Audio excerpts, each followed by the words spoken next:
Quand on a de la chance, c'est quand on a de la chance avec un peu de technique, voilà, on arrive à enlever directement déjà tout le polyester. À la vapeur ou à l'eau savonneuse avec additifs, tout est bon pour éliminer ensuite les traces de colle. Olivier Maillet, lui, a le coup de main. Il installe des films depuis 15 ans, mais avec cette nouvelle loi, sa spécialité, c'est plutôt de les enlever. 1 à 4 voitures passent ainsi chaque jour entre ses doigts experts. L'objectif, retrouver une teinte plus claire, quitte à perdre l'avantage d'un film protecteur.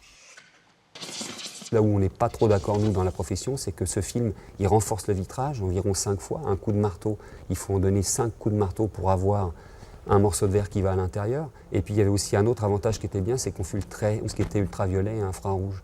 Donc, évidemment, moins de chaleur à l'intérieur.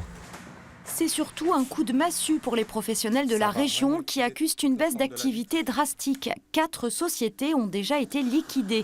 Mais pas de quoi attendrir les autorités qui cherchent avant tout à renforcer la sécurité des contrôles routiers.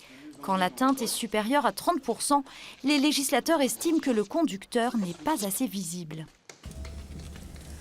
Portable au volant, ceinture non bouclée, voilà le genre d'infraction qu'on ne peut pas voir à travers les vitres teintées, sans parler bien sûr des contrôles visuels. Les amateurs de vitres surteintées ont jusqu'au 31 décembre pour se mettre en règle. 2 millions de véhicules sont concernés.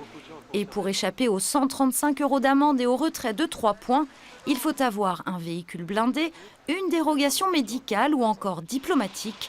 Bref, de bonnes raisons pour vouloir rester dans l'ombre.